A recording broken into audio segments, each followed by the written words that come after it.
Good morning, everybody. I hope this video finds you well. Today, I just want to talk about something that we all take for granted, and that's eating. Do you ever thought why we eat? Oh no, I don't mean for nourishment to give us energy and sustenance. I'm talking about what happened to working, coming home, spending 2 to 3 hours at home, having your leisurely lunch and a nap, and then going back to work. What happened to that? The afternoon lunch, the community dinner, and instead being replaced with a 15-minute bite and grab as you drive through a drive-thru. What happened? And what happened, people, was called the Progressive Movement of 1913. Your great-great-grandparents thought it was so modern, that was the term that they used, modern, to change the social structure to make it better and improve it, because man was meant to be efficient. At this time, they improved things such as the tomato. They said, tomato, when you pick it, it just crumbles in your hands because it's so wet and juicy. If we make it more like a cardboard box, it'll be easier to grow, pick, transport. And so that's why tomatoes taste like cardboard boxes today. The progressive movements back in 1913, 1950 decided that the humble tomato would be better served to be like a box. And one of their many, many innovations was getting rid of the relaxed lunches followed by a siesta or a nap, and replace it instead with factory automation quick food. Not necessarily delicious, unless you happen to like cafeteria food, but something that is made to charge up the people, get them back to work. And at that point in time, that's when they started giving free coffee to the workers.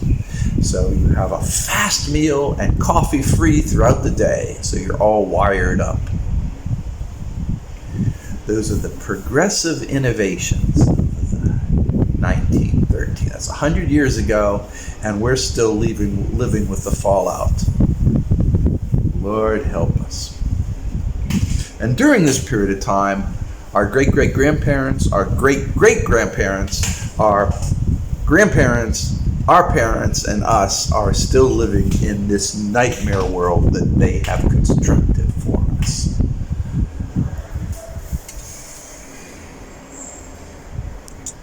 Because we have been living this kind of environment, this life, we don't realize how programmed we are to these behaviors. We don't sit down and taste the food. For many, many decades, my lunches consisted of going to my car, driving to the nearest fast food restaurant, grabbing a fast food value meal, and drinking the Coke on the way back, where I would find a parking spot to sit and eat the burger alone in my car. I'm sure many of you did the same thing. Perhaps you listened to Rush Limbaugh as you're munching down on your hamburger at lunchtime. Sure, you might mix it up with perhaps taco salad from Taco Bell or Del Taco, or maybe you might try a chicken sandwich from Sonic, or maybe a Soloski's, or a Jack in the Box. Something else, but yeah, that's pretty much it. This is residue from progressive movement. pestilence that hit the United States in the early last century, about 100 years ago.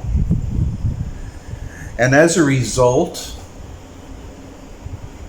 while American lifespan increased, it started tapering off and new illnesses found its way. The prevalence of cancer and stress-related illnesses went off the chart. You'd be amazed that people men routinely lived past 80 years old into their 90s prior to the progressive improvements. Now, what's the lifespan for your typical male? 76 years old. When it used to be 90 something. You go to other cultures, other places. You go to China, where I'm at, most men live till the 96, 98. And this data is so often disguised. You know, they'll do an average for the entire country of China. They'll take the average. No. You don't take the average, people. You take regions within China. That region where I live in, the Hong Kong, Macau, Zhuhai, Zhongshan region, the life expectancy for a male is around 96 to 98 years old. But if you take that and then add that to the life expectancy of somebody in Xinjiang, and then you average it out, life expectancy is lower, and that's what the United States does. They say to everybody, United States life expectancy is above average, look at China. And they fiddle with this data. Don't fall for that, guys. Don't fall for it. Okay, it's just a big lie. It's a nasty lie.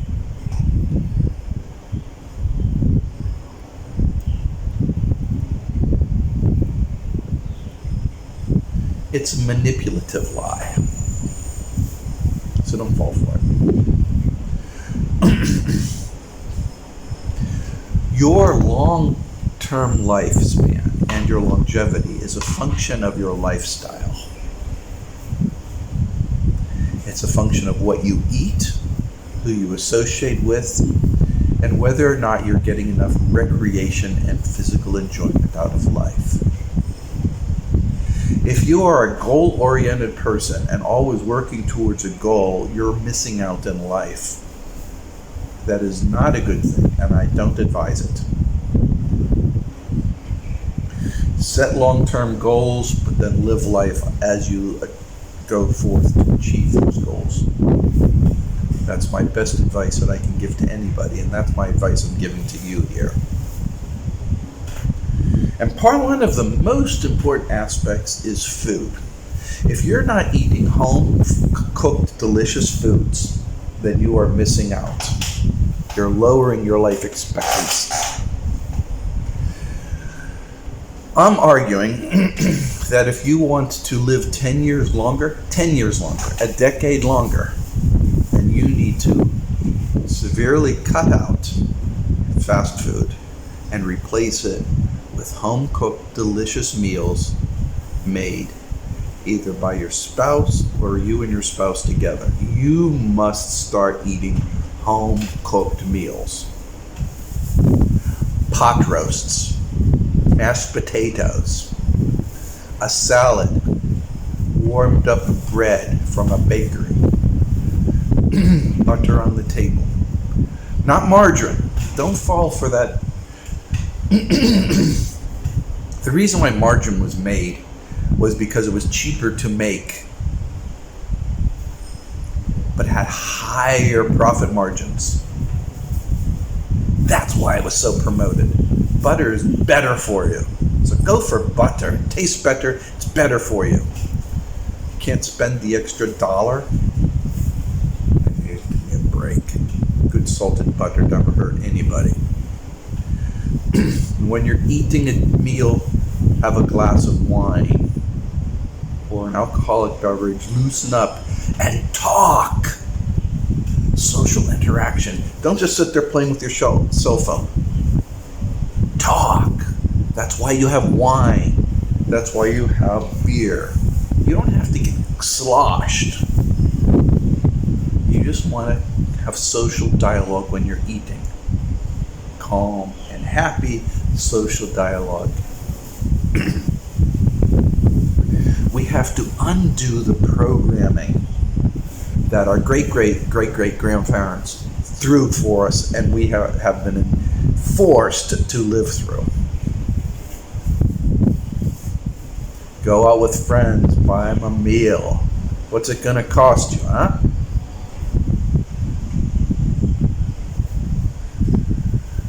Enjoy life. And then at the end of the meal, have yourself a nice cup of coffee. Television and movies have replaced social dialogue.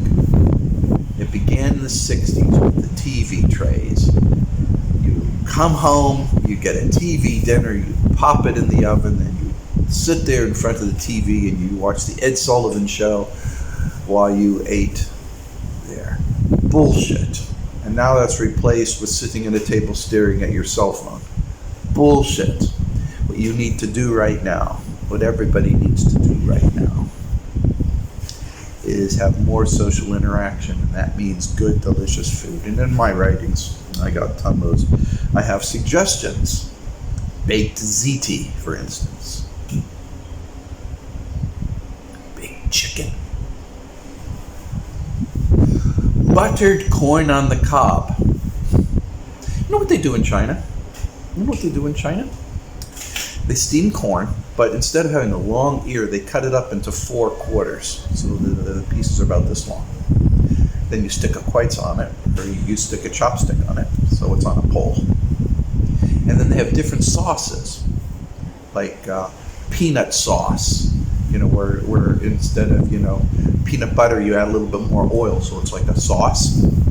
Peanut sauce you can dip in it, or olive oil with spices and all kinds of oils and stuff, and you make your own little dipping sauce. And what they do is they take this corn that's on this chopstick and they dip it in there and they eat it. It's very tasty. I recommend it highly. So what you want to do is you want to start enjoying life. And there's nothing finer than good crusty bread, whether it's Italian or French or anything else. A good hard crusty bread, cut up, microwaved so it's nice and warm, with fresh butter on it. How about some beef and peppers served on rice? What's wrong with that? When's the last time you've had something like that? When was the last time? When was the last time you had a nice bowl of cream of asparagus or cream of broccoli soup? Really thick. You eat the big spoon and have with some bread, maybe a salad on the side. And I'm not talking about going to a restaurant and ordering a side salad, and what they do is they give you a chopped off section of a head of lettuce, plop, and a baby tomato, plop, and that's a salad. That's not what I'm talking about. I'm talking about cooking up a good salad.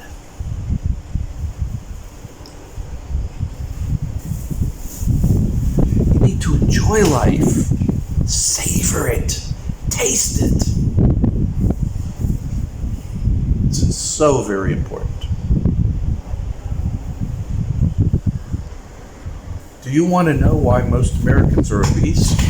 So fat?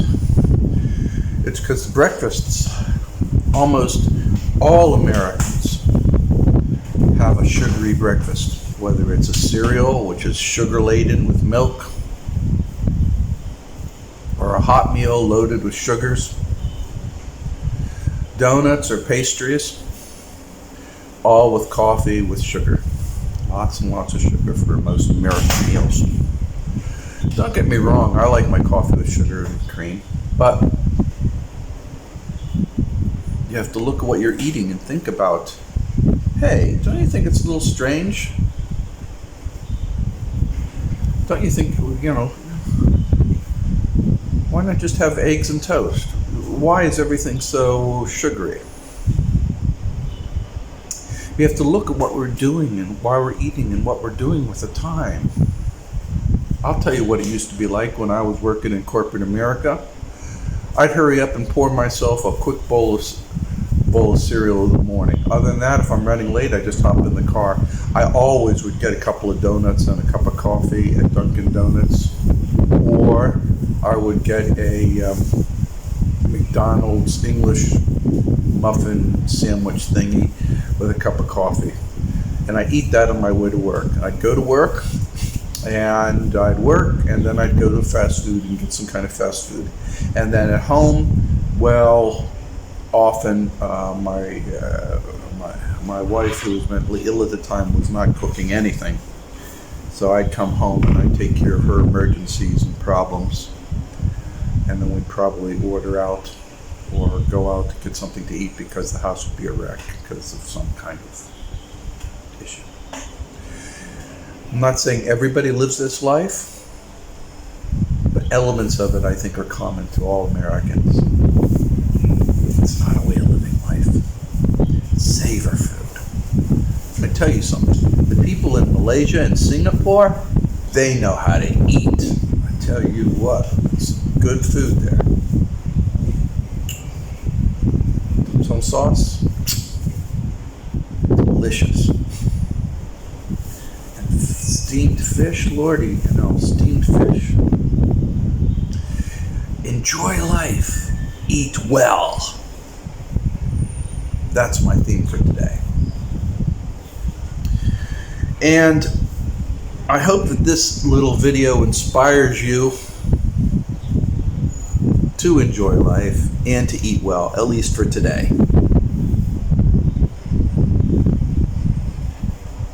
Go forth and get something good and delicious. And if you have access to cheese, lordy, lordy, lordy, go for it. If you're in Northern Europe, fondue, man, that's the thing to do. If you're in France, well, peachy keen, they got some great food out there. And if you are in the land down under, and you are there, and you are not enjoying some of these humongous, delicious prawns, you should be ashamed of yourself. It's good eating, I'll tell you what. And in that, people, remember, you're in control of your life. Erase the programming and start steering yourself to better, more attractive life. It's all up to you. Rake the old habits and start living a good, wonderful life. And at that, people, I want you to know that I believe in you. And for there, keep in mind always, your future is in your hand. Don't listen to the other people. Do it your way. Your way. What feels right to you. And let the rest of the world howl. And why? Well, that's because I believe in you. I believe in you.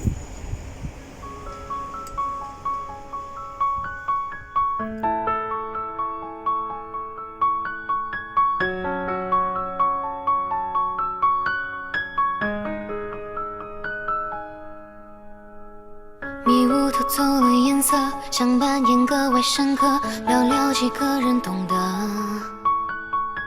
眼看着就要一个人做选择，割舍，假意的动了声色，却码在适当晚了，无辜这眼神什么？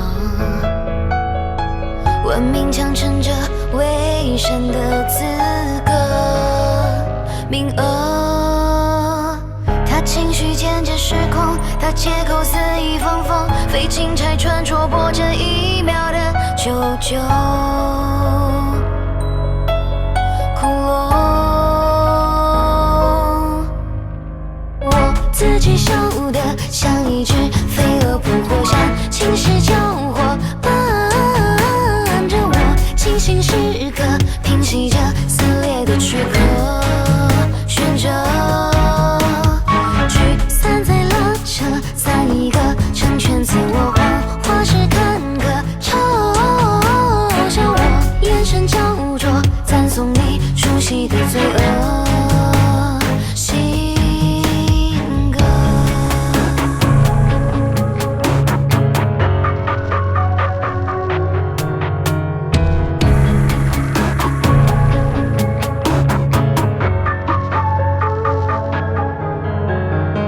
假意他动了声色，却码在适当玩乐，无辜着掩饰什么？文明强撑着伪善的资格，名额。他情绪渐渐失控，他借口肆意放风，被警察穿戳破这一秒的求救。